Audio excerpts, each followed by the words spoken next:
చిన్నపిల్లాడు మా అబ్బాయిలు అంటాడు రామ్ చరణ్. అతను మాతో కలిసి ఒకసారి అయ్యప్ప దగ్గరికి వచ్చినప్పుడు చూశాను నేను.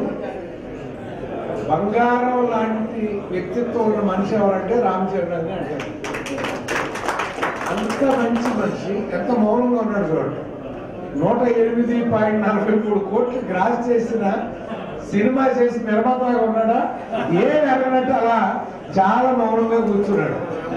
అది కూడా అరవింద్ గారితో చెప్పిస్తున్నాడు తన పక్కన కూర్చుని. అలా మెగాస్టార్తో ఖైదీ నుంచి ఖైదీ నెంబర్ 150 దాకా గురుగారు మన journey, it is a sweet journey. మీరు సినిమాలో స్వీట్ వార్నింగ్ అన్నారు, it is a sweet journey మా జీవితానికి. అసలు ఎవరైనా 30 ఏళ్ళు దాటి ఖైదీ నెంబర్ 150లో హీరోకి వయసు ఉంది అనుకుంటే వాళ్ళ కళ్ళజోడు పెట్టుకోవాలంతే. అసలు ఎంత, నేను ఇప్పుడు అడిగా సార్, ఇది వరకు శ్రీదేవిని అడిగేవాళ్ళు మీ సౌందర్య రహస్యం ఏంటని, ఇప్పుడు మిమ్మల్ని అడుగుతున్నామండి మీ అందం రహస్యం మాకు కొంచెం చెప్పండి సార్, మేము కూడా తయారవుతాం.